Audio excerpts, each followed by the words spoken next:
Hello, and welcome to the THC Show.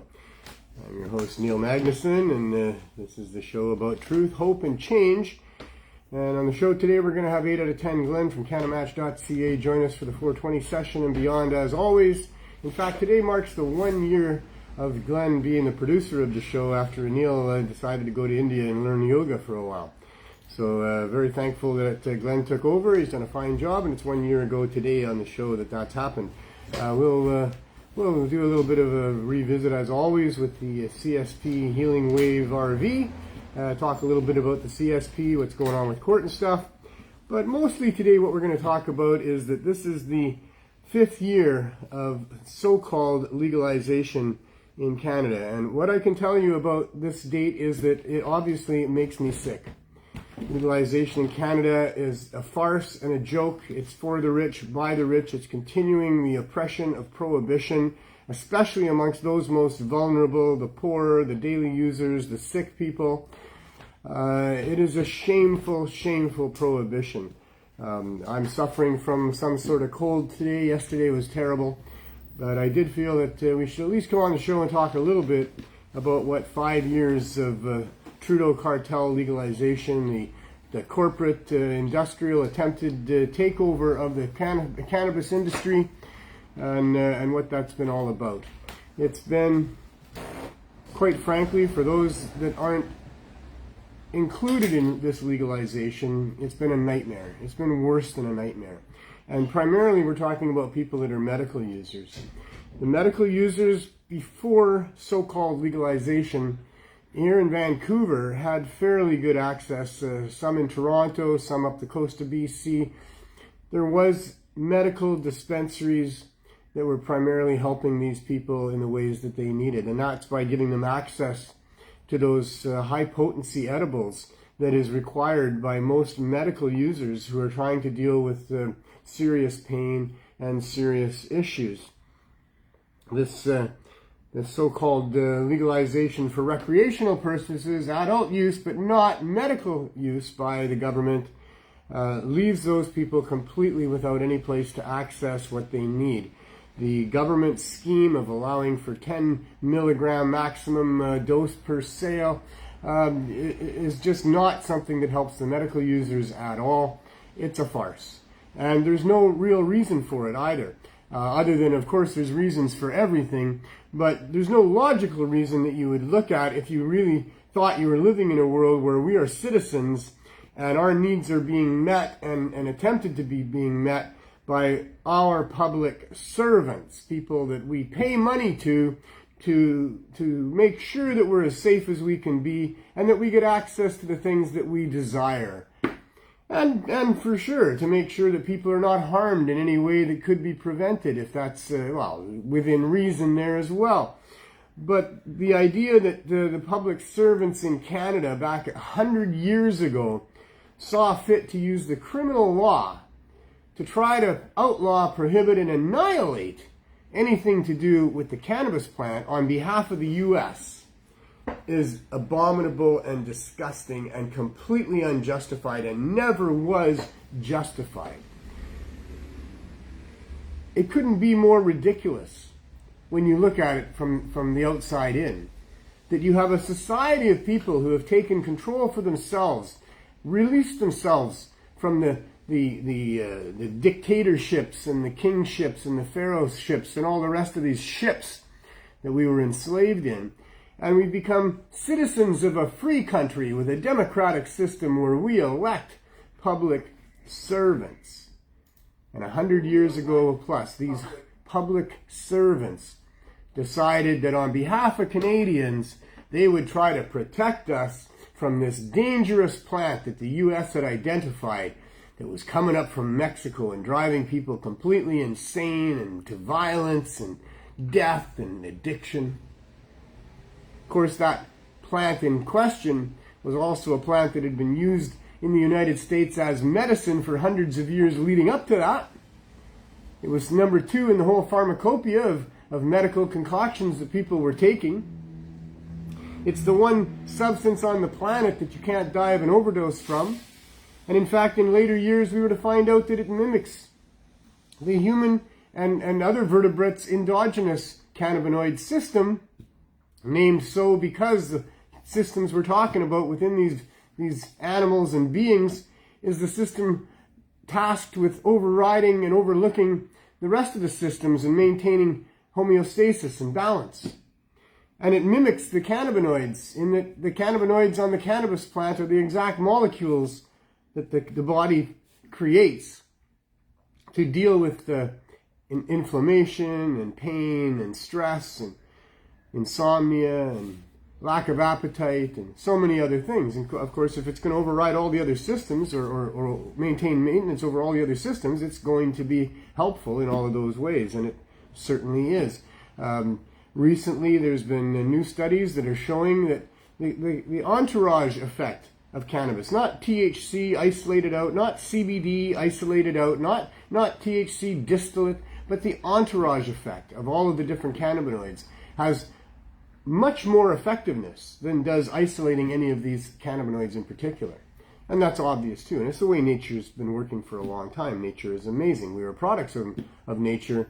And this is a natural product that we've had a symbiotic relationship with for millennia, as is indicated by the fact that we have these endogenous cannabinoid systems that are at play here. The legalization that Trudeau foisted upon us was in complete contrast to that which he said he was going to bring in on the campaign trail. It was in line, however, with what was said on the Liberal website. For anybody who's interested in going to have a look, there was all kinds of rhetoric about protecting the youth and having a highly restricted system. But that's not what Trudeau said in person. And that wasn't the intent that we thought was there from the Liberal Party. And it certainly was not that which we had been fighting for as a legalization movement for all of the years prior to that.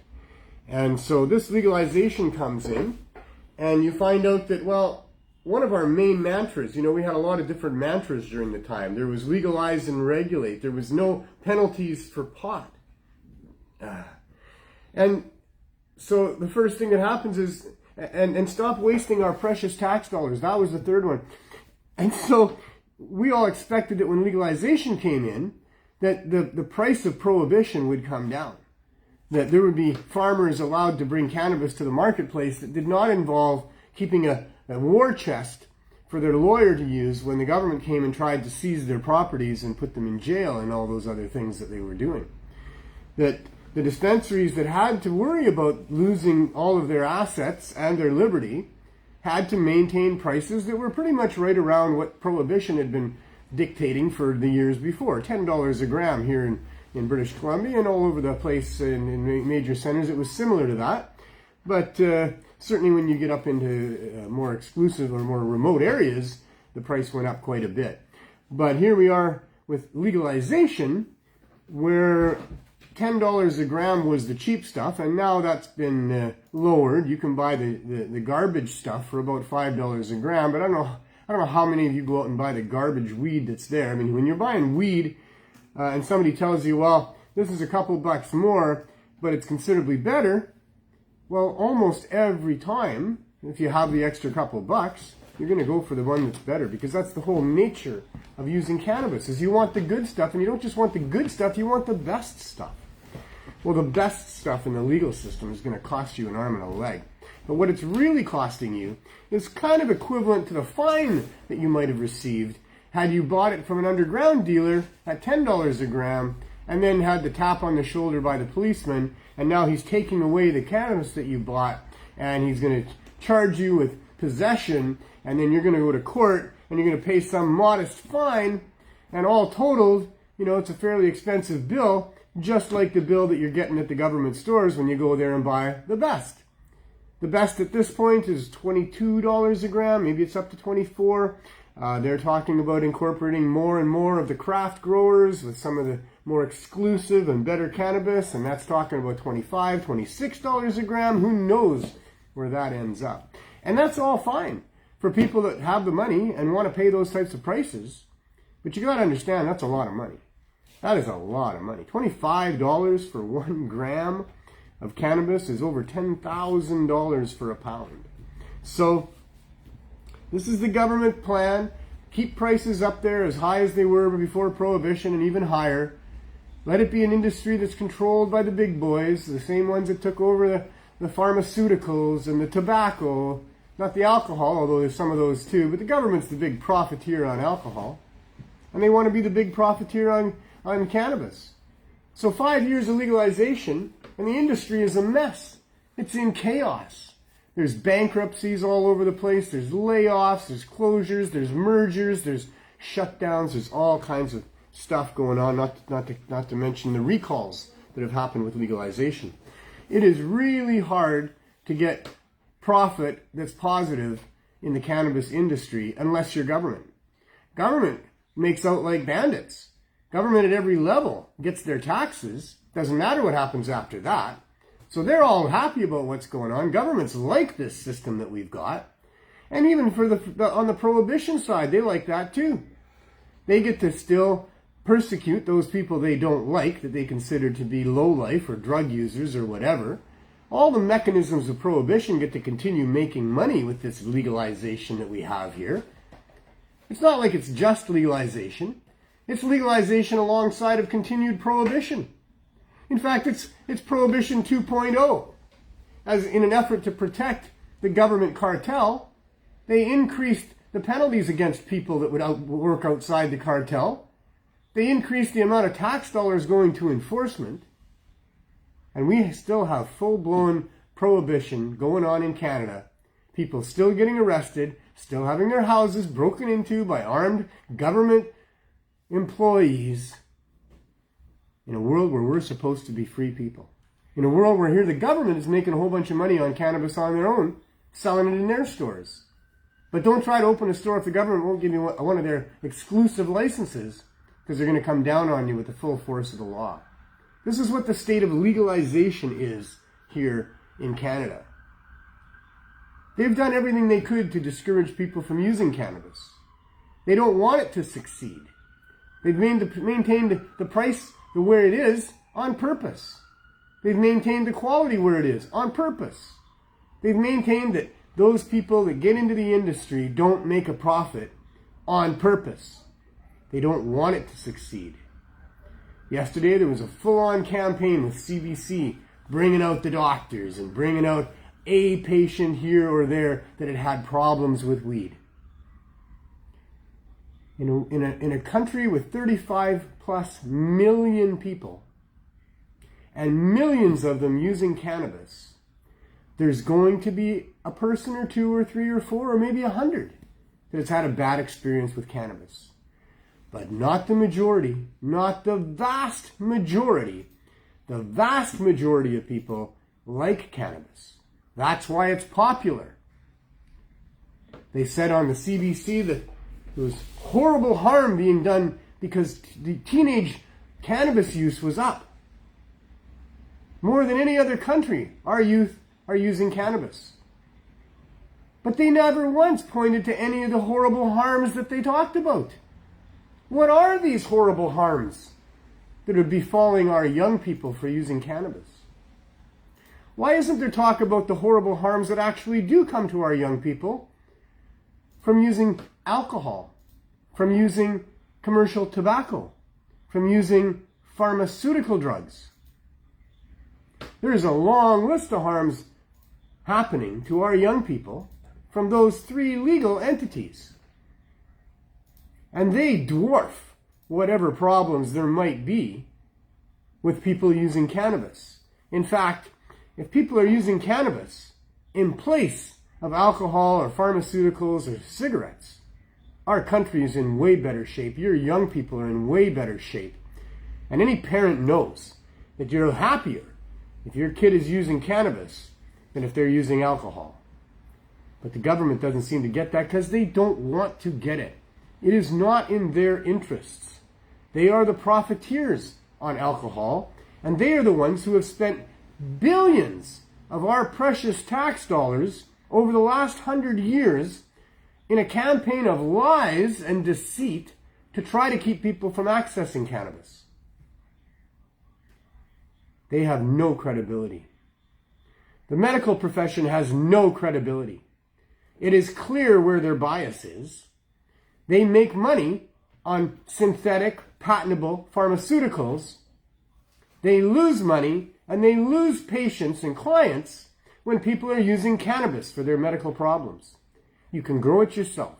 You can have friends and family grow it and use it that way. There's so many ways to easily access this superior medicine to those with all those nasty built-in side effects that they sell you in the medical industry. Cannabis is a superior medicine. It is a superior sleep aid to all those pharmaceutical sleep aids. It is a superior pain reliever. If you're not getting enough pain relief from your pain by smoking cannabis, then you just use edibles. And you can kill any level of pain with edibles. You can kill the same amount of pain as opiates do with cannabis edibles. It is an amazing substance. It is of such value and benefit to human beings. And that is the reason that corporations and people that want to sell you their products have gone to great lengths to influence our public servants and to get them to do their best to keep cannabis out of the marketplace. It went on for 95 years before Canada came along and said, we'll legalize cannabis, not just for medical people, but for everybody. That's what Trudeau said. The truth to that statement would have been more like, we're going to legalize cannabis, not for the medical people, but for everybody else. Because everybody else is a much bigger voting bloc than the medical users of cannabis. And if they are to admit that cannabis has medical value, then that is to admit that they were wrong. There should never have been criminal prohibitions against people trying to access a medicine, a natural herbal medicine. There should never have been government interference to try to block access to that.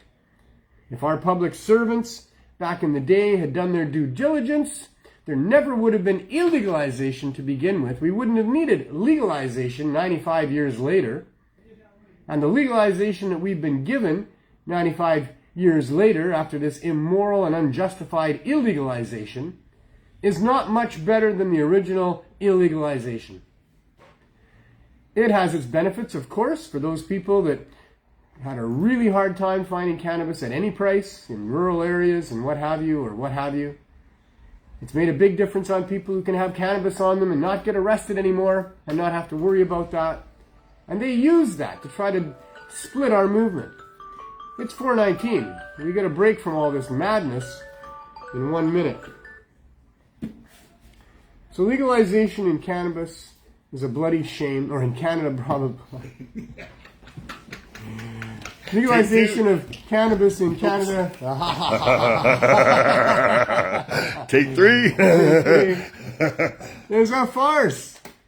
And don't listen to what the authorities are telling you, which is we need to be stricter with cannabis. We need to worry about that person that had problems as a young person with cannabis. We need to worry that there's maybe people going to get schizophrenic, because that's what that doctor said. He said you have a 26% better chance of getting schizophrenia if you use cannabis. And that is patently not true at all. If you have schizophrenia and you start using cannabis, your symptoms will probably or possibly show themselves. And that's a good thing, because then you can get the help that you need. But cannabis does not bring on schizophrenia. They say there's increased hospitalizations from cannabis psychosis. More bullshit. More bullshit. Just novice users who aren't used to the effect. They get a little paranoid and scared about what's happening to them because they don't understand the effects of cannabis. But after a couple times of using it, you realize it's just going to make me laugh. It's just going to give me insights I didn't have otherwise. This is fun. And I slept pretty good last night. And I didn't have that pain in my leg that I normally have. And so, yeah, I want to use cannabis again. If it was causing all of these problems, there wouldn't be the demand for cannabis that there is. Unfortunately, demand is not properly being met by the government system, so therefore the unregulated, underground, non-government system is still thriving and will forever. Bottom line, the government of Canada needs to get out of the cannabis business. It is none of their business what we as citizens use as agents of entertainment, adventure, or medicine, as long as we're not hurting anybody else. So there's my rant. I think it's 4:21 now. Hey, Mr. Wells, how are you, sir? Hey, Mr. Magnuson. Well, I'm not. I'm late. You got to move. One of us has to move away a little bit. All right, we'll try this. I do not want to get you sick. I've had a miserable time. I like exercising my immune system, so I'm not too worried about it. Well, we'll see how long this lasts. And I've had 4 kids here. They I've been through a lot of colds. Probably I've already had something that you've already had. Yeah. And I've had 4 kids. So. And I for the last number of years, I seldom get a cold at all. Carly says feel better, Neil. Thanks, Carly. Speaking of Carly, she brought us a little Halloween pack here. And it's scary as hell because I'm not sure what all this stuff is. No, it's not. It's actually beautiful. There's a lot of different cool things in here. She's got bath bomb. And she's got these cannabis-infused suckers. This is really cool. I don't know if that's infused with cannabis. It probably isn't. It's chicken soup. I think she just threw that in there because she wanted me to have some chicken soup. But, and then there's this here, like bath crystals, and I would imagine these are also infused. She's an awesome lady. Oh, Carly's super. Oh, yes. Yeah. So. And Jeff says that he's going to miss the studio. And he missed the studio? Yeah, Jeff McDonald is saying, I'm going to miss the studio. What studio? I guess the 420 studio. Are they doing something with the studio at Cannabis Culture? I was there just the other day. It looked like it was intact. Okay, well maybe he just thinks it because fill us in, Jeff. Are they taking that space away? Maybe he's just thinking about the variance board and stuff like that. They're getting that. Well, so what's happening with Cannabis Culture is that they're under threat and under siege again, or still, I guess. For a long time, the government has not appreciated having a smoking lounge. And there again, that's another area of legalization that is bullshit. Sorry, Annie Barbie, but come on, this is bullshit. Yeah. It's like you can't get together with other like-minded people and enjoy some cannabis. Yeah, especially when landlords won't let you smoke in their property or in their apartments and stuff. Where else? Yeah, when tourists come in and they can't smoke in their hotels, where are they supposed to go? I mean, you want to smoke outside. Have you looked at the weather in the last few days here? Outside is not someplace where you want to be for the most part. So the stigmatization and the demonization of cannabis continues, and it needs to stop. There needs to be a full stop. There needs to be a major apology for what they've done for 100 years. Are we all forgetting how horrible it was when it was not legalized? Most people just can't see how horrible it is now with legalization and don't understand that having the price of cannabis the same and more what it was before legalization just means you're still paying the fine.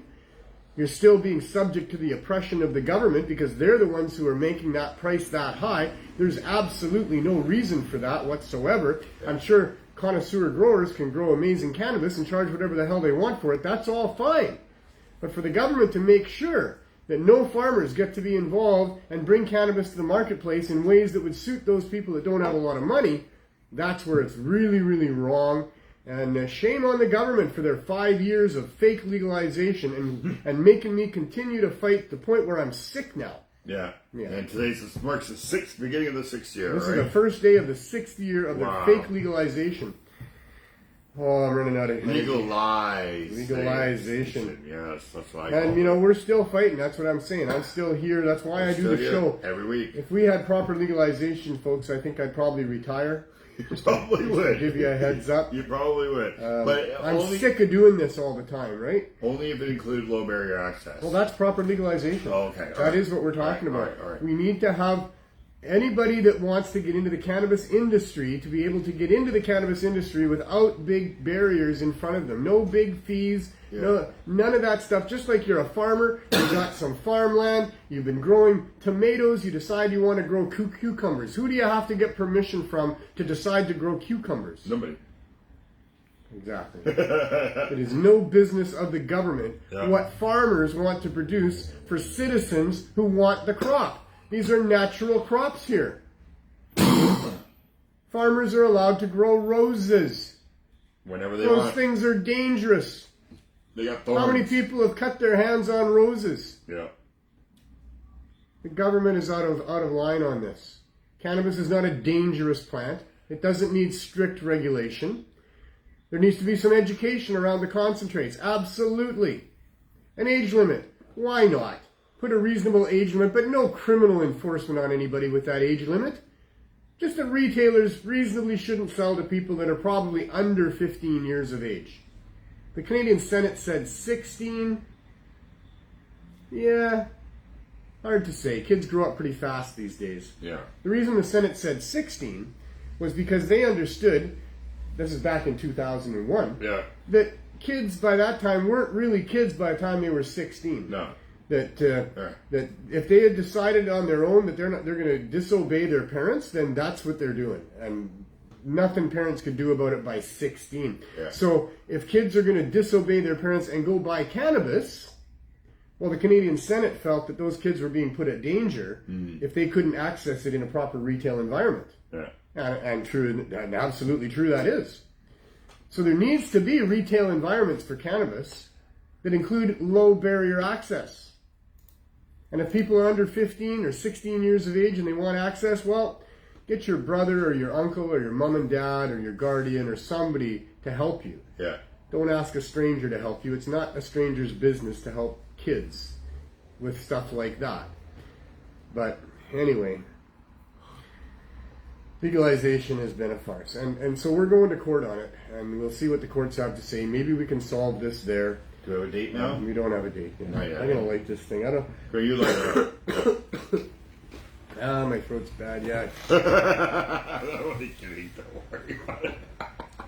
Glenn appreciates my viruses that I have at this moment because it's going to help build his immune system. Yeah, I don't scared. necessarily disagree with that. I'm not. I'll make a thing. You get too sick to produce the show next week. I'm going to be bringing that up. All right. Okay. All right. Yeah. You'll be right. I'll be wrong. How's that? That's nothing new about that. No. I'm pretty good. Mr. 40 billion. That's what I'm going to call you from now on. Mr. What? 40 billion. Why 40 billion? Because that's how old you said that asteroid was. Oh yes. Yeah. It was 40 billion. 4 billion. No. Nothing is 40 billion years in this universe. The universe itself is only 13.8 billion years old. Didn't I prove it to you? It was 40 million. No, we proved it the other way. Oh, maybe it's 40 million, not No, billion. it's 4 billion years old. Oh, 4 billion. They think it dates right back to the beginning of our solar system. Yes. Which is 4 billion years. And they found carbon on it. No, they've already did some of the results. Well, carbon is everywhere. It is the most common. The oldest carbon that they've ever found, being that it's from that, right? Well, carbon is the most numerous element that's in the universe. Here is carbon. Yeah. Or is it hydrogen? One of those two. It's carbon. We're carbon-based units, right? Carbon is certainly hydrogen. Yeah, I think it's hydrogen too. I'm pretty sure it's hydrogen. We can look that up if we want to, but people can look that up themselves. You know, truth, hope, and change. We don't have to tell you the truth. We can tell you things that aren't quite true, and I'm sure you're quite capable of grabbing your phone or sitting on your computer. Yeah, well, you even got a phone and there. Telling us on the chat that we're wrong. Yeah. We really appreciate being told that we're wrong about stuff. I think that's great. Because I hate being wrong. And we learned something, yeah, right? Then I'm not wrong anymore about that. Yeah. So please, don't hesitate to tell me I'm full of shit when I am. And then, also about the carbon, there's companies out there, big companies now that are going to build carbon capturing units, right? We got carbon capturing units. Yeah, it's called a hemp plant. It's called a fucking hemp plant, exactly, right? We don't need to be having big business collecting carbon for us. Just allow us to grow hemp again, and we'll be able to take care of the planet. This is the liberal government. We don't need to make big buildings and more pollution building this stuff when we got a fucking plant that'll do it for us. And then we'll be able to make clothing from it, rope, hemp bricks, hemp oils. Use it for fuel. So many things that we'll be able to use hemp for. But you know what? Big Pharma don't want that because they want you to buy their crap that's going to break down in a couple of years, so you have to buy another one and keep them fucking rich, right? Oh, yeah. No. It's all about money. Yeah. This whole conspiracy, every aspect of it is about money. It's just Jeff saying? No, Jeff Seeker wished me happy first anniversary. Thank you, Jeff Seeker. Oh, isn't that sweet? Glenn and I, together for a year. Yeah. Not that there's anything wrong with that. We've been here 5 years almost. But as producer. But as producer, yes. We made it official a year ago. Yeah.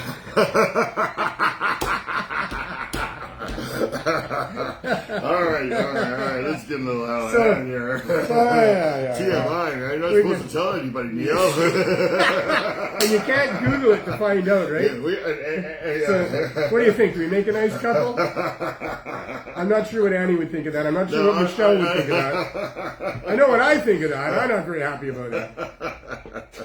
I mean, it's not that you're not beautiful, but you're sure not Annie. Oh, dear. I love you, Annie. I was there for 5 years. Oh, yeah. Jeff keeps talking about doing shows from the studio. Oh, yeah. So is he saying they're going to shut it down? No, he was just talking about when he used to do shows there, how he misses it and stuff like that. So I do, too. I wouldn't mind doing a show from the studio one of these days for some reason or other. You know, I think about that a lot. It's sitting there. But, so, let's change the topic. Yeah. What are we going to talk about? In another 2 weeks, it's going to be 3 years since we moved into the RV, moved out of the store because we couldn't get the city to give us a license until Health Canada did for the CSP. 3 years or 4 years? 3 years. Oh, in the RV? Yeah, in the RV for 3 years. Okay. On November 1st. Okay. So, yesterday, we have a rainy day. Mm-hmm. So we do what we do every rainy day for the past 3 years minus 2 weeks. We put up a tent. We put up a canopy right by the RV, right where the side window is, so that the people that arrive there don't have to stand there in the rain and get soaking wet. And we had the VPD arrive. So for the last several months, the VPD, on behalf of that piece of crap mayor of ours, Ken Sim, has been doing street sweeps. Easy for me to say. So they have a few VPD officers, they have a few great big city workers with shovels, they have a dump truck and a garbage truck, and they go up and down the streets here and clear out anybody that puts up a tent. There used to be tents up and down the street. What about the guys in the corner? They don't clear them out? So there is the guys on the corner, but they don't have a tent. No, they have what you have. They have a canopy. Yes. And while all this is going on, there is their canopy and a couple other canopies that have continued to be there every day. And we don't have a canopy every day. We have a canopy when it rains. Mm-hmm. So yesterday it was raining. We put up the canopy. And now I have my staff come and tell me that the VPD are here and they want us to take our canopy down. They're calling it a tent. So I go out there. What's going on? Well, you have to take this down. Why would we have to take this down? Well, because you're not allowed to have a tent on the sidewalk. It's not a tent. Well, I didn't press that argument. That was going to be my argument if they came back. Yeah. But but I said, what? This is just random. You're just coming along and he said, no. We had a complaint. We were sent here. I said, okay, so it's not your fault, sir. Yeah. His name was Cal. Nice enough, dude. We had a friendly conversation about it. We took the tent down right there, and then when he was talking about it, we put it back in the shop. And then we talked about it some more, and then I said, so you're not familiar with us? And he said, no, I'm not. I said, well, here's what we're doing, and here's the journey that we're on, and da-da-da-da-da. He said, so it's all in process still with your licenses and stuff. And I said, yeah. I said, can you tell me? I said, I don't mind. I always try to do things the right way first, because that's the best way to do it, right? And can you tell me what the right thing to do is now to be able to have this canopy here, this tent here, for people that, so they don't get wet here? Oh, well, you go to the city engineering department and, they can give you a permit for the tent along with your other licenses, he said. Okay, well, thank you for that. I'll go there and try that. And then within a minute, they drive away. The clouds get really dark. The rain starts pelting down fast. I can see it coming down the street. I'm talking to the construction foreman from across the street who came over to see what that was all about. And I told him, the police just told me we can't have a tent here now. Yeah. And then I told him, I said, you better get back where you're supposed to be because it's going to rain hard. He says, oh, it's been raining all morning. I said, no. It's about to rain hard. Yeah. And, we barely made it into the shop without getting totally drenched. Yeah. And as soon as I got in here, I thought about it for a minute. I said, I'm putting the tent back up. So I carried the tent back up there and we put it up in the pouring rain. And I said, if they come back, you tell them that I'm going to do the proper thing. I'm going to go through the proper channels. But in the meantime, we are not okay as citizens with being told by public servants, all due respect, that we cannot have a protection from the rain for these poor, down and out people that are coming to see us here. I will not tolerate that, and they can put me in jail for it if they want. If they're going to have that tent down, they're going to take it down themselves, because we will not voluntarily take it down again. No, they would put it in the dump truck and take it away too, right? Then I'll have video of all of that, and I'll go to the media with that, and I'll go to the city, and I'll go to the province, and I'll go everywhere I can with that. Yeah. They will just simply give me ammunition to go farther in what we're doing here. I try not to rock the boat much, but when they rock the boat, I'm more than willing to stop Rock it back. Yeah, I'll keep it for rocking if I can. Yeah. So that's what's going on here. Is today it rained this morning. I think it looks like it's raining again. Right now, yeah. And so I put the tent up back first thing this morning when we opened, and we haven't seen them today. Yeah. So we'll see what happens. But they probably learned it's not a tent, because you get. I don't know if they've learned that or not. It's got no sides. It's just got a roof. So I said to him, what is the reasonable reason that we can't have this here? He said, because people do drugs in tents, they make fires in tents, and they overdose and die in tents. We have no walls. I said, there's no walls on this. Yeah. Nobody's hiding in here doing drugs, making a fire. Yeah. But he was, didn't matter. He had been told what he'd been told, and he was going to do it. And I said, okay, I understand. You're here sent to do a job, and that's what you're doing. So, your job is done. Now, I was not sarcastic. I was not rude. We shook hands at the end of it. And I said, I'll be going to engineering department right away. And so I went to engineering department, and I talked to a nice lady, Jennifer, there at the reception. And I had my pamphlet with me, and I said, so I said, this is our issue, Mm-hmm. And I told her all about it, and she was more than happy to listen to me, and she thought it was really amazing what we were doing. And she said, it's not really our department here in the engineering, it's the street vending department. Yeah. And so, but she said, let me see if somebody's there. So she got on her horse and went down they still ride horses at City Hall. You do, yeah. And that's Ken Sims saving money. Yeah. Well, he's creating employment. He's creating employment, because the other members of council that aren't on his team, they get to clean up the horse shit as they go. Or they're those kind of pets that people need when they're really stressed out. Yeah. We don't always tell the truth on the THC show. Sometimes we have fun, because that's one of my bottom lines. She goes down to the vending people, and what? She says there's nobody there to talk to me, but she gave me their email address. So I'm going to articulate the situation in an email and send it to them, and see if we can open up a dialogue, and hopefully they don't go, oh my God, there's people breaking the law there, we need to stop that. I hope not. I hope there's really real human beings. Usually I find real human beings that understand what we're doing and sympathize and appreciate it. We have a question. When were you arrested? What year? It was 2 years ago this coming March. So a year ago last March. So 2021? No, 2022. 2022. 2022? Mm-hmm. Okay, 2 years coming up this March. My throat is just thrashed. Okay, yes. I probably shouldn't be smoking. There you go, John. 2022. Yeah, George and Andrew and myself were arrested. We were not detained. We were not handcuffed. Yeah, he wasn't even taken to the ground. And nothing like that. No. They just arrested him, and they gave you some paperwork, and all three of you got paperwork that day. Yeah, there's a video on my wall. He told me if I didn't take of it.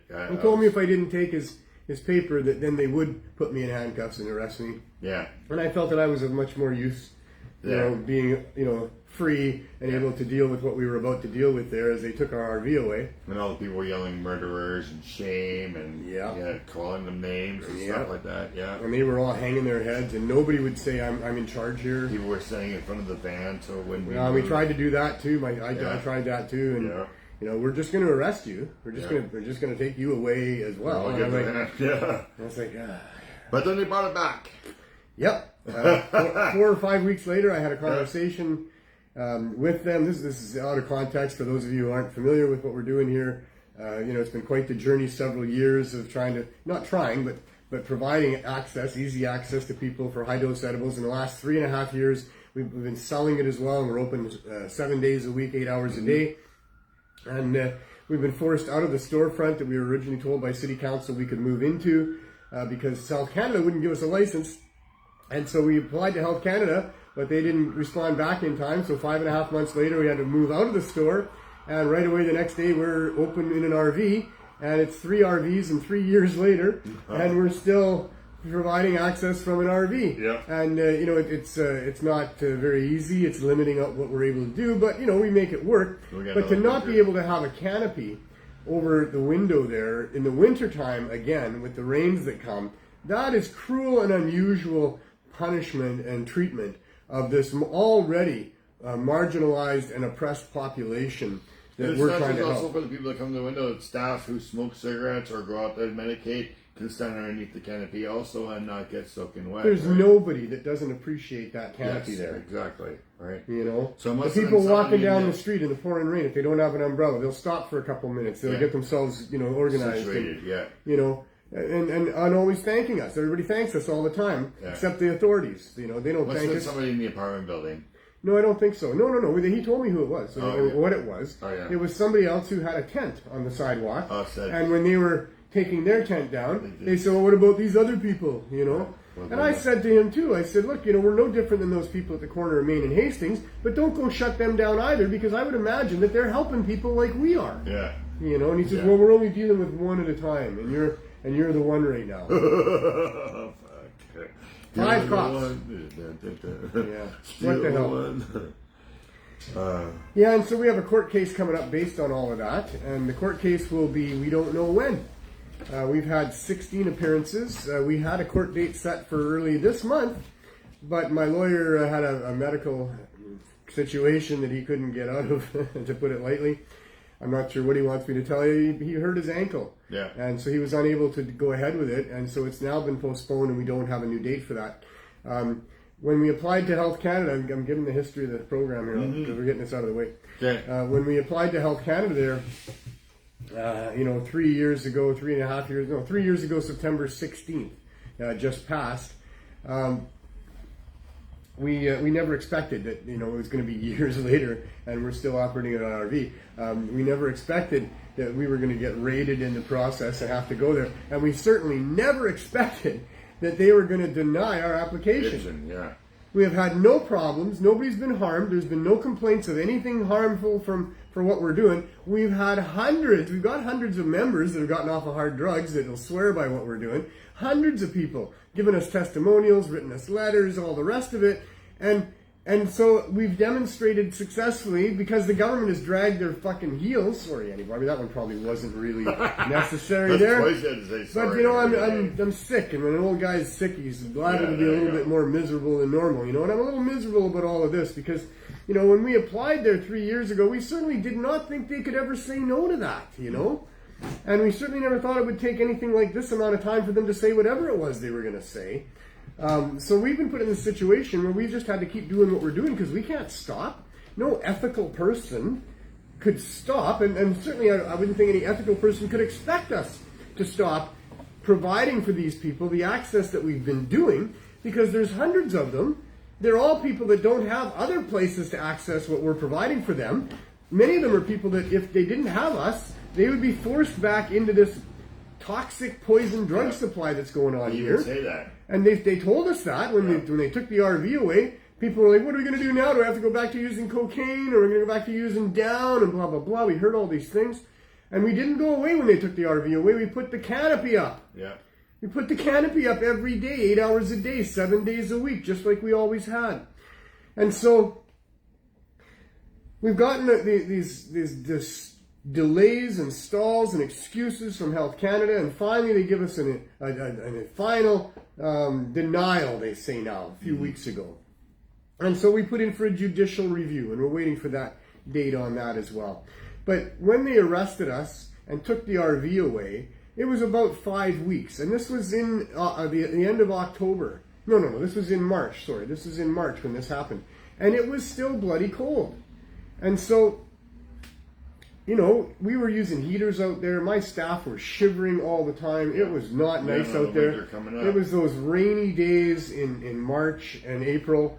And so I went to the property place. It is so hard. I don't know what it's like in your city. If you're in a small town, you can probably get access to your police chief or the staff sergeant or the duty sergeant or whoever, is the guy in charge there fairly easily. But if you're in a big city, Toronto, Vancouver, Montreal, even Calgary and Edmonton, the last time I was there trying to get access to their civic officials, very difficult. These people are quite insulated.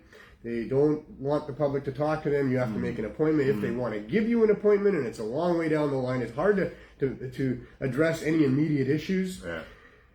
So 5 weeks later, I've been trying to talk to some senior VPD and I'm not having success. So I ended up at the property office where they had the RV and asked again to talk to some senior officer. They gave me a staff sergeant. We went into a room and I started going off on him about why would you do this, you know, taking our RV, trying to stop us from what we're doing. And he said, before you go any further, you need to know we found 21 grams of crystal meth in your RV. I'm like, you did not. Where's one of those? There should be a couple of vials kicking around here. Yeah. He said, I said, if you think you found something like that, I said, you planted it there. Because we would never have anything to do with anything like that. We're all about trying to get people off of those things, and we wouldn't have anything like that. So he says, well, I saw pictures of it. I said, oh, yeah, what did it look like? He said, it was in these glass vials with white lids. I said, oh, yeah. So that's what we put our concentrates in. What you're looking at there is either butter or diamonds or distillate or something like that. CBD? Yeah, but not crystal meth. He said, oh, well, we'll get it tested.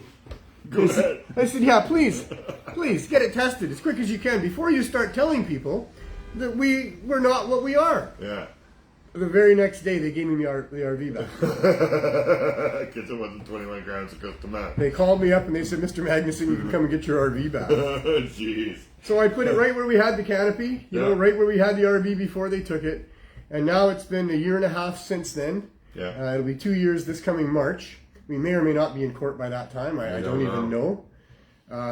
John has a question. He says, tell us about your very first experience using cannabis. Well, you were 16, right? My very first experience using cannabis was not eventful at all. I didn't feel a damn thing. Oh, you didn't? No, eh? No, I puffed away on a joint walking down the lane there, and I didn't really feel anything. Wow, eh? The next time I used cannabis. Second time I used cannabis, and that was pretty much maybe the next day or that weekend or something.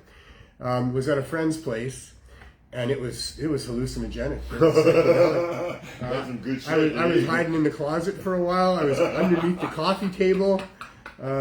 I spent a lot of time laughing, and the next morning I felt pretty good. It had been quite the adventure. Yeah. And I thought, yeah, I'm doing that again. And then, so when I did it again, and it wasn't hallucinogenic, but it was, there was a lot of laughter. Yeah. That went on with smoking weed. Yeah. Between me and my friends, we were all funny people. Yeah. You know, I don't know why. Good, eh? I think I like to hang with funny people because I like to laugh all the time, and I like making everything funny. Because if you're not looking at the funny side of life, you might happen to experience the serious side of life, and that stuff's scary, man. So I try to keep it as light as I can. And so, for smoking weed for me in high school with my handful of friends that we had there was always about just laughing our having heads a good time. Oh, right? man. Yeah. We would go over to Buddy's house there, and he had a garage that was set up with couches inside, and we'd smoke weed, and we would just tell stories and laugh and, Make tell up jokes. Stories, yeah. So much laughter in all of that for sure, yeah. And then on a private side for me, using cannabis became, I didn't know it at the time, but looking back on it, I would say quite a spiritual thing where, a lot of looking inward to think about myself and what was going on with me and who I was. And a lot of, so there was a lot of introspection and a lot of really getting to be one with nature. Like really, like feeling the grandiose of the mountains and the rivers and all of it, the ocean. The power. And and even right down to like a little ant nest or something, sitting in the woods on a log, smoking a joint and realizing there's life all around me, all around me. The whole ground, everything's moving, when you first sit down, it's not. Everything stops, right? Yeah. And then if you're just calm, sitting on the log, and all of a sudden everything starts to move. There's little bugs everywhere, all over, the flies come in. Yeah. And so, it was... Squirrels run by. Squirrel, I think it said girls. That's what I was hoping for all the time. Girls run by. Hoping that the girls would run by. Well, you're talking about animals. I remember one time, I took a trip down to California on a whim. On a whim. So I did some MDA, not MDMA, MDA, and I had just put a new motor in my Volkswagen Beetle. And I had a nice sound system in there for back in the day. And I just found myself needing to go for a drive somewhere because I love driving. Oh my God. California. Well, I didn't mean to. Oh, the MDA took you there? Yeah. Yeah. Hey man, oh, I just woke up in Yeah. California. I woke up in California. That is exactly what happened. So I'm surprised you didn't get pulled over by some sheriff. You Canadian boy, what you doing down here? No, that never happened. No. So I did the MDA and I went for a drive. Yeah. And I had been. It wasn't very far to go west, just Vancouver Island, and I'd been there. And north. I'd been up north. I'd been the Okanagan, all those, and east. Well, what's there. I decided to go down south. Not to California, not at all. Just cross the border and go for a drive. Mm-hmm. So that is precisely what I did. And I just kept driving and listening to the tunes and grooving on everything. And I remember getting to Portland, Oregon, and trying to look up some friends of my mom and dad's there, and I couldn't find them. But my friend Larry Friesen was with his family on holiday in San Diego. And in Portland, Oregon, so I mean, I guess I did know before I woke up that morning in Northern California that I was going to California. But at Portland, I decided I'm going to keep going. I'm going to go maybe see Larry in San Diego. So I drove into the wee hours of the night. I didn't know where I was. I didn't know if I'd crossed into anything like that. Yeah. But I eventually just pulled into this gravel road, like a laneway or something. Yeah. Not an urban setting at all. Yeah. A country setting. Yeah. And here's a little fairly unused road, gravel road, going through some bushes. And I just pulled in there, stopped the car. It was a Volkswagen Beetle, but I had taken the back seat out. I could sleep in it, put the front seats down. And so that's what I did. I just slept there. And in the morning, I got a large, one of those great big, sort of like a station wagon, but it was an SUV station in the old days, right? Yeah. Great big Chrysler thing. Suburban, that's what it was. So Suburban full of people. Yeah. Want out of that little laneway. I guess they lived somewhere up that way. Oh, okay. And so they had to wake me up. And, where am I? Yeah. Oh, well, you're in Northern California. Jeez. So I carried on down to San Francisco. I never did meet up with my friend Larry, but that was quite the adventure. We got a letter supporting the CSP. All right, so this I don't like to do because, you never know what it says. Yeah. But we did just have Dexter come in and hand us this letter. The very beginning of it's not too bad. So here it is to the city of Vancouver. Yeah. My name is Rodney Watson and would like to add my voice to the discussion of the weed van that is located on Cordova Street. Neil and Cannabis Culture Society is a true blessing to the residents of downtown East Vancouver. I myself was going through a personal situation that almost made me snap mentally. Then a friend of mine told me about Neil and his weed van. They gave me some medicine in the form of a couple of weed joints, and it greatly helped me. Abandon evil thoughts of revenge. I'm a war veteran of the Iraq War, and weed helps calm my PTSD greatly. I've seen with my own eyes how it helps calm the minds of the residents of the downtown east side too. Please allow the weed van to continue. There's more in the back. That was nice. That's a nice letter. A wonderful letter. That's a nice letter, right? The volunteers that work in the van have become good friends of the community of East Van, and it would be a great loss if it were to be shut down. I have broken up many fights in East Van just by offering weed to those in need when I had extra weed on me to share. Weed is the healing of a nation, and the weed van is doing a great work for the people here. The cost of living in this city is too high, and not everyone can afford expensive weed dispensary prices. So I say today, let Neil and his operation continue, because this service is greatly needed. God bless the weed van. Wow. God bless you, Rodney. Thank you very much. Yeah, that's very nice. I'll have to pass it on to Jack. I just hesitate to just read something unscrutinized. Yeah, right? yeah, but that's a fabulous letter. It seemed pretty good, so that's a wonderful letter. That's very nice. Yeah, we've got a whole bunch of those, Yeah, eh? Yeah, that's good. Well, it's just like you said, he stopped fight with weed. It's so crazy. You're having drinks and fighting, right? Okay, I'll give you another story then. So I look like a frail little old man, but back in the day I was tough. I had to be tough because I'm not that big. And when you grow up in East Vancouver and North Surrey, if you're not that big, you're going to get picked on. And the bullies all migrated to me, and I had to get tough. I boxed with the New Westminster Boxing Club. I took Kung Fu with Tracy's Kung Fu.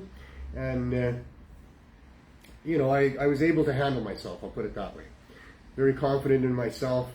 And so as I became an adult, what are we talking now? We're talking in the last 25 years. So going back 20 to 10 years ago, during that time period, in the cannabis industry, I had a number of friends that were putting on events and stuff. And I got used as security for some of these events. And I had a particular strategy as to how to keep the events calm. And it was with weed. Bag of weed. Well, bag of joints. Bag of weed. Bag of joints. Yeah. So I was not identified as security at these places. It was not an overt position. I didn't stand by the door and watch people or anything like that. I just always maintained a pretty good handle on the room and who was in the room.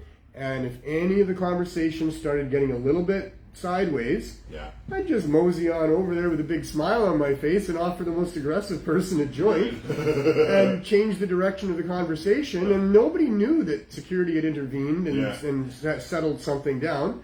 But that's the way I did it.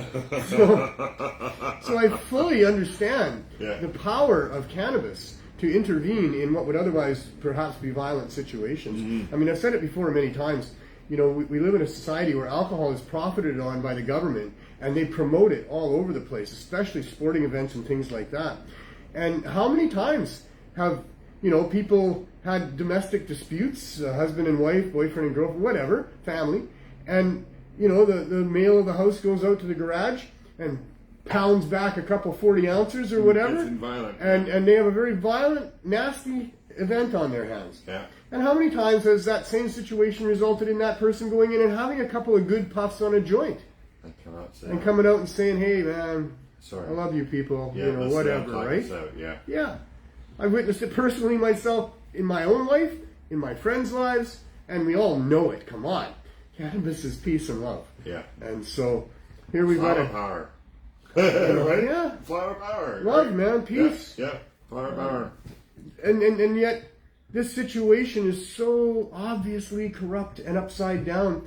This all started with a government in the United States defending their position on criminalizing cannabis by telling lies that it was causing people to be violent and insane, with William Randolph Hearst with his newspaper empire and his real bias against the Mexicans, and with his paper interests, right? I mean, the hemp was going to take over from his wood waste paper enterprises that he had been making all these newspapers for all these cities.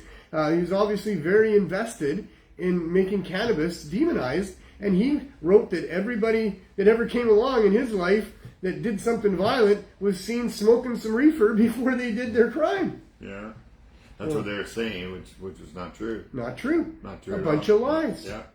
So if you were smoking reefer before your crime, you wouldn't want to do it. Yeah. I'll do it when I'm not stoned. Yeah. It's the opposite of what they said all the time. And the truth is cannabis is about peace and love. So in an angry world with alcohol fights going on and lots of people struggling and the economy being bad and so people's nerves being on edge and all the violence and stress in our society, looking back on it, I mean, the government said, we've got to make sure nobody gets access to this stuff because it's causing violence. When the truth is, this stuff is suppressing violence. It is. Well, that makes it a very valuable commodity to our society. And here we have the government deciding, it's making people violent. And they knew it did. They knew. But, John says, how can someone not in Vancouver help your project move forward? I believe strongly in what you're doing. Well, write a letter. Write a letter to the federal government. Help with contributions. To the city of Vancouver, perhaps. Always donations. And actually, we're pretty good here in Vancouver, although I'm not turning down no donations because everything on the CSP side runs on donations. We just have fabulous donators. We live in a great part of the world here. This program is well established and we're able to do quite well. We're able to help to some degree the CSP that's going on in Newton, Surrey hasn't asked me for any help. The one in Langley is seeking some financial help, perhaps, in making signage for what they're doing there. We do help in Halifax there with Chris Backer and his program. Just a small amount, but we do what we can here. Yeah. Those groups need donations. The Newton CSP, the Surrey CSP, the Langley CSP, the Halifax CSP, East Coast CSP. Those four in particular really need some help whenever you can afford it. Cash is probably best. It gives them the ability to get what they need. But baked goods are also all so welcome. Gummies, brownies, cookies, Rice Krispie squares, anything like that you can infuse. If you're good at it, if you can do a good job, and if you can label them properly, just on a plastic bag even. But we need to know what the milligrams are so we can tell people what they are. But those things are all really appreciated. One day, when we're all legal, I don't know how that all is going to work. I hope that people still have the ability to be able to donate baked goods to the CSP programs across the country. But I don't know. With Food Safe and the rest of it, whatever type of scrutiny we agree to be under to make sure that everybody's safe, we will do. We have never had an incident here of anybody ever getting sick on any of the edibles that we've handed out, and we have handed out so many, tens of millions of milligrams of cannabis edibles have been handed out. I will say that there's a handful of those edibles that we did not hand out. There is a handful of edibles that came in that were not suitable to go out to the public, and so we did not. We didn't do it, yeah. And some of them we've just discarded. Some of it we've turned into other things that we could use. But we test everything before it goes out. We're very careful that way. We don't want to have an issue with the government being able to say that we've harmed somebody with the program. So we're very careful not to allow that to happen. But yeah. Also, John, you could tell the story that you've heard here today to other people that are having For sure. You could spread the story. That's another way of helping out. Letting people know that we've got 4 years of help, and that we've helped people, and we've got it. This actually works. You're stuck on 4 there. Yeah, 4, yeah. 40 billion. No, yeah. And it's not 4. I don't know where 4 comes from. Has it been 4 years that you've been out here in this building? No. Well, if it's been 3 years. It was 3 years in the RV on June 9th. Okay. We moved into this building. Yeah. We were here until November 1st. Okay. So November 1st coming up, it's been 3 years in the RV. Uh-huh. And since June, July, August, September, June October. 4 years. So it's been 4 months. Oh. So 3 years and 4 months is where we're at. Okay, and 1 week, if you're really counting. We're getting there. Yeah. And just tell a story, tell people about the show, let them watch. If you have any media contacts. Yeah. The media seems to be tightly controlled these days here in Canada.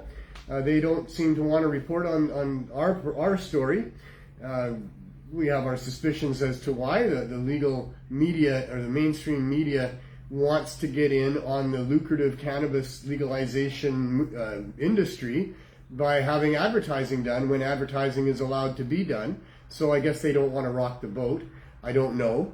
We know that the real impetus behind us not getting supported is that we want cannabis sold cheaply to people. We've got $1 a gram here that is probably our biggest seller. We sell 5 grams at $5, one to each person once a day. And that seriously undercuts what the government is doing. Yeah, 5 grams for $5. Yeah, of course. And what he mentioned there about having some extra weed in his letter. Yeah. I want to talk a little bit about our 5 for 5 program. So we have joints for $1, which means you can buy 5 joints for $5. Yeah. There's nobody else out there selling joints for less than $5. Yeah. So you can spend your $5 there and get 1 joint and smoke it to yourself, or you can come here and buy 5 joints and smoke 3 to yourself, have 1 to sell to somebody else for $2 to get some of your money back, and have another 1 to give to somebody when they're about to punch somebody else in the head. And save somebody's life. And save somebody's life. Or an assault. So stop an assault. How's that? We were, before we did it, we've been doing it for, it'll be 2 years in November that we have non-stop had 5 grams for $5, non-stop, and the $1 joints. But prior to that, prior to us, what else is going on out here has always been to the tune of $10 a gram. Mm-hmm. That's the street price for cannabis. The Blue Door, bless their heart, they were at $7 a gram. But there was a lot of street sellers still, with the art gallery and even in this neighborhood, and they were getting $10 a gram. That's been the standard for a long, long time. So these people that have a $20 bill, they're going to buy 2 grams of weed. They don't have anything left over for anything else. No. The 2 grams of weed are gone before they go to bed at night. Yeah. And that's that for that. Yeah.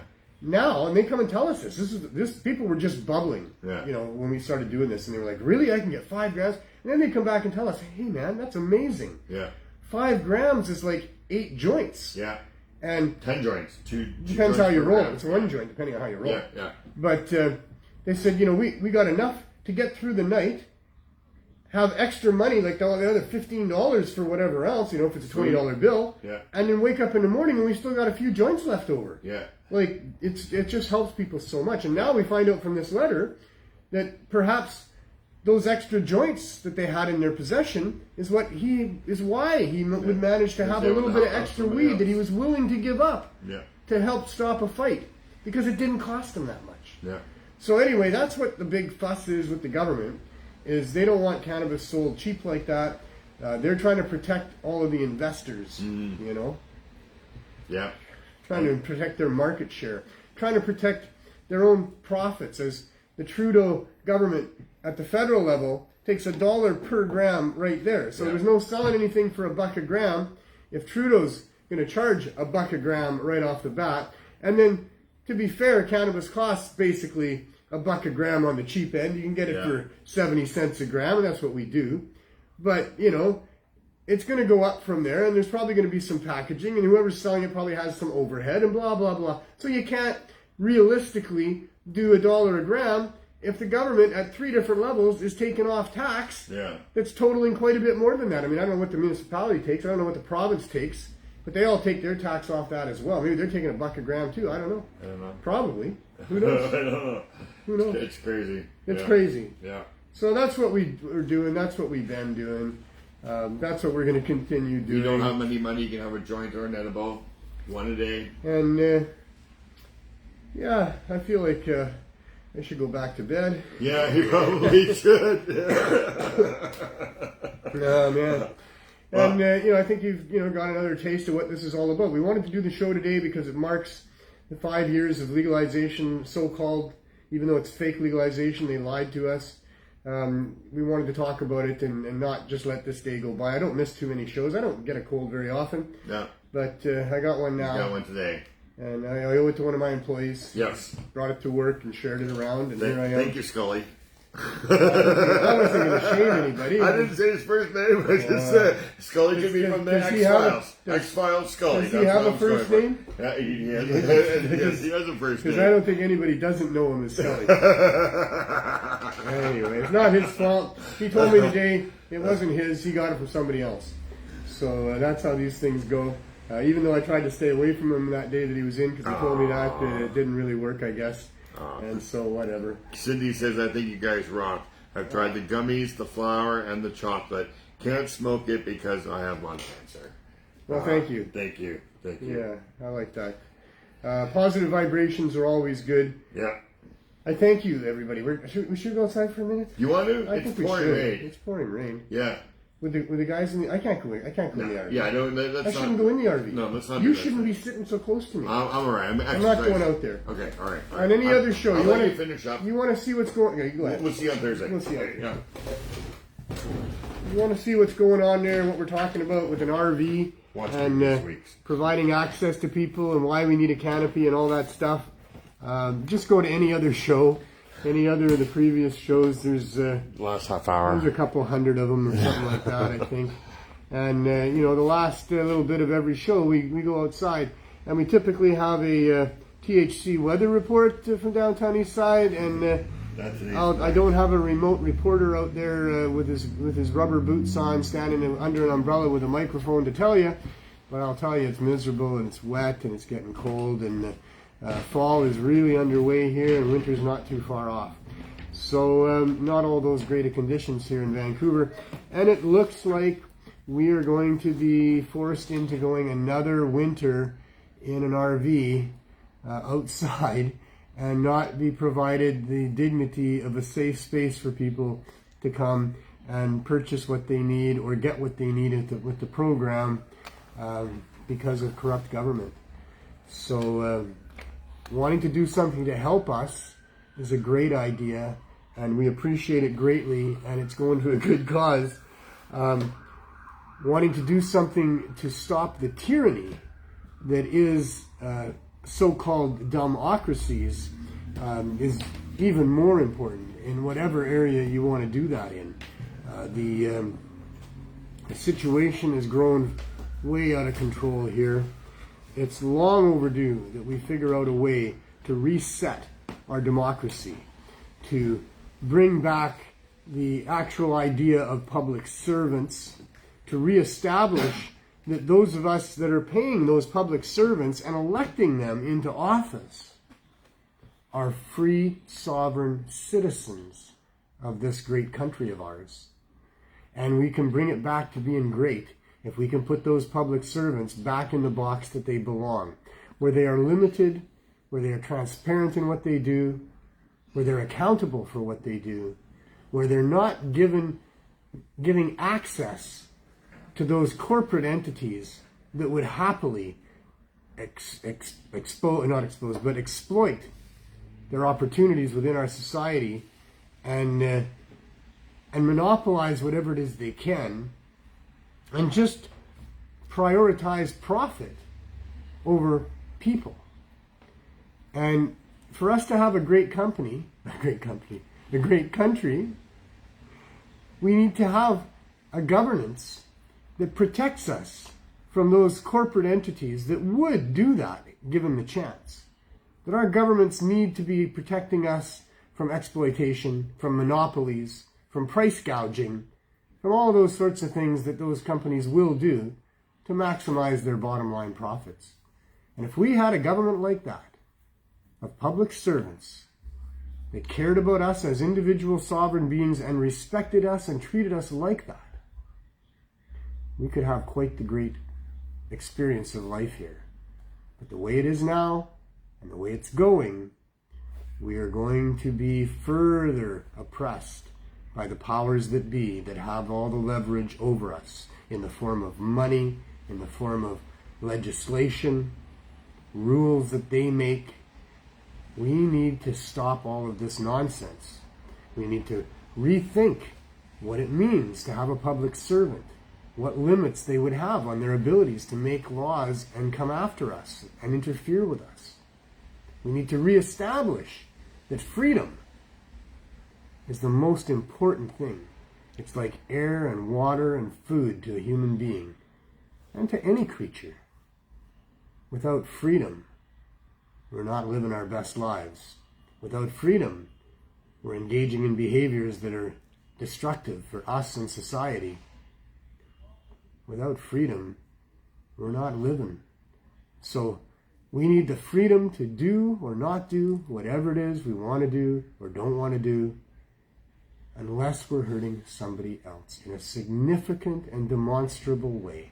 And that needs to be the foundation of how justice is working in this country, how governments work in this country, how we are acted upon by our public servants. Freedom and the understanding and recognition of it needs to be at the heart of those interactions between us and those that call themselves government here. So work with us. Join our team.